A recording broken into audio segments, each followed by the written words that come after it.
किदा खून मेरे मुंह ते पा दिते होए मेरे सारे पिंड नूं अग लग गई है। इंज लगा है। अस्सलाम वालेकुम नाजरीन, मैं तारक सानी ते तुसी वेख रहे हो मेरा यूट्यूब चैनल रैबर एंटरटेनमेंट प्लस। अगर तुसी मेरे चैनल ते नवे हो तो मेहरबानी फरमा के मेरे चैनल नूं सब्सक्राइब कर दियो और हाँ घंटी नूं जरूर दबा देना ताकि मेरी हर नवी आने वाली वीडियो सब तो पहले तुहानू मिले। अज ये फिल्म लैके मैं तुहाडी खिदमत विच हाज़र हो रहा। उस फिल्म का नाम है कानून शिकन। 5 सितंबर 1981 बरोजिमा रिलीज होने वाली फिल्म कानून शिकन एक black and white Punjabi film सी। फिल्म का मौजू लड़ाई मार कुटाई और एक्शन सी। इस फिल्म के अदाकार सुल्तान राई, आसिया, अफजाल अहमद, चिकोरी, सावन, बहार अलियास कश्मीरी, जग्गी मलक ते रंगीला। हदायत कुरैश चौधरी, फिल्म साज शाकर अली शाह, मुसन्निफ इम्तियाज कुरैश ते मौसीकी सफदर हुसैन। नाजरीन, एक कहानी है एक कानून शिकन दी। उस कानून शिकन का नाम शकूरा होंदा है ते शकूरे का करैक्टर अदाकार सुल्तान राई ने अदा किया है। मैं बदमाशी छड़ दियांगा। मैनू बदमाश मारन ते पता होवे ना कि मेरे पिछे भी मेरा थानेदार। शकूरा जदों बचपन विच अगवा हो जाता है ते अगवा करन वाला सावन शकूरे नूं यह दसदा है कि उसदी मां उन्होंने कूड़े के ढेर उत्ते सुट गई सी और उन्हें उन्होंने उथों चुक के पालिया और उसदी मां ने नस के एक पुलिस वाले दे नाल शादी कर लीती सी। बचपन में जदों शकूरा यह कहानी सुनता है तो उन्होंने मां के नाम नाल नफरत हो जाती है तो वह दिल विच ऐद करता है कि वह जदों वड्डा होएगा तो अपनी मां नूं लभ के कतल करेगा, क्योंकि सावन राजू ने उसके जहन विच जहर भर दिता होंदा है और एक गलत स्टोरी सुना के उसके दिल विच मां वास्ते नफरत पैदा कर दिंदा है। आसिया ने इस फिल्म विच रज्जो का किरदार अदा किया है। रज्जो का काम लोगों को लुटना होंदा है ते पुलिस उन्होंने रज्जो फराडन के नाम तो याद करती है।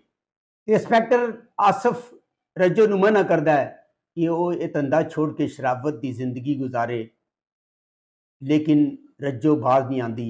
रज्जो ते रंगीला दोनों मिलके लोगों को लुटते हैं और इस फिल्म के अंदर रंगीला नूं कॉमेडी के वास्ते रखा गया और रंगीला ने बड़ी जबरदस्त कॉमेडी का मुजाहरा किया है। मैं तेरी गलड़ी ला दिया थे। ये क्या हुआ सब। नाज़रीन, वक्त गुजरता है, शकूरा भी जवान हो जाता है। इधर बाहर अपने दूसरे पुत्र आसिफ अफजाल अहमद नूं पुलिस भर्ती करा देंदी है और वो इंस्पैक्टर बन जाता है। इंस्पैक्टर बनने तो बाद आसिफ दिल विच ऐद करता है कि वह मुल्क चों जराइम ते हीरा मंडी खत्म करेगा। इधर शकूरा कानून शिकन बन के सारे शहर के गुंडियां ते तवाइफां कोलों गुंडा टैक्स वसूल करता है और तवाइफां नूं अपना रखवाला समझ के, अपना मुहाफिज समझ के ਉਹਦੇ पैरों दौलतां दे ढेर लगा देंगे। इधर आसिफ मुजरम की तलाश निकलता है, हीरा मंडी छापा मारता है और हीरा मंडी नूं बंद करने की कोशिश करता है। नायका सीमा बेगम आ जाती है और उन्होंने यह कहती है कि यह कोशिश तो सारे करते हैं लेकिन इज्जत देने की कोशिश कोई नहीं करता। चिकोरी ने इस फिल्म में तवाइफ का रोल किया है और उसका नाम निशो बाई होंदा है और तवाइफ के रूप में जिहड़ी चिकोरी ने एक्टिंग की है वो निहायत ही लाजवाब सी। नाजरीन, इस फिल्म के अंदर सावन, अलियास कश्मीरी, ज़ाहिर शाह और जग्गी मलक ने हस्बे मामून विलन पार्टी का किरदार अदा किया है। बदमाशा कतल का हुक्म देने वाले चंदा ने उगरांदे शेरा वांग मैदान खलो के। इधर शकूरे ते ओदी मां की मुलाकात हो जाती है। शकूरा अपनी मां नूं रांगड़ जग्गी मलक को बचाता है तो वह उन्होंने अपना पुत्र बुला लैंदी है, लेकिन वह उन्होंने बुजुर्ग कहता है तो मां उहदे कोल पुछती है ਕਿ ਮੈਂ ਤੈਨੂੰ ਪੁੱਤਰ ਕਹਿੰਦੀ ਹਾਂ ਤੇ ਤੂੰ ਮੈਨੂੰ ਬਜ਼ੁਰਗ ਕਿਉਂ ਕਹਿੰਦਾ, ਮਾਂ ਕਿਉਂ ਨਹੀਂ ਕਹਿੰਦਾ।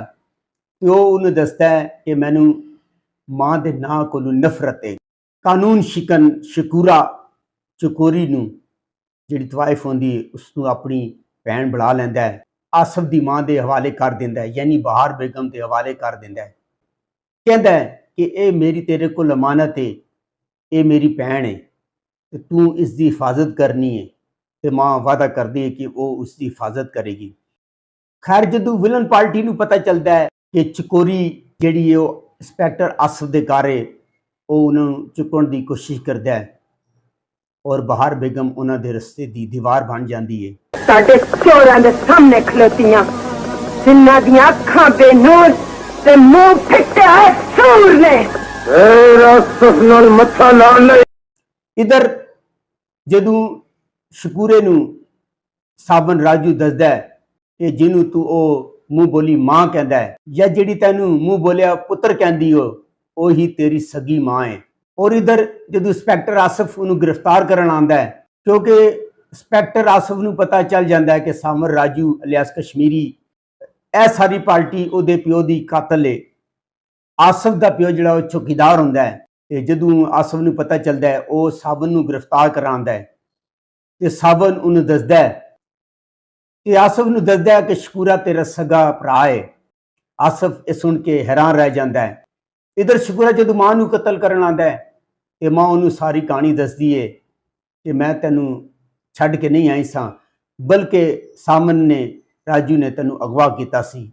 ਇਹ ਸੁਣ ਕੇ ਉਹ ਦੁਸ਼ਮਣਾਂ ਤੇ ਮੌਤ ਬਣ ਕੇ ਟੁੱਟ ਪੈਂਦਾ ਹੈ ਔਰ ਆਪਣੇ ਦੁਸ਼ਮਣਾਂ ਕੋਲੋਂ ਇੰਤਕਾਮ ਲੈ ਲੈਂਦਾ ਹੈ।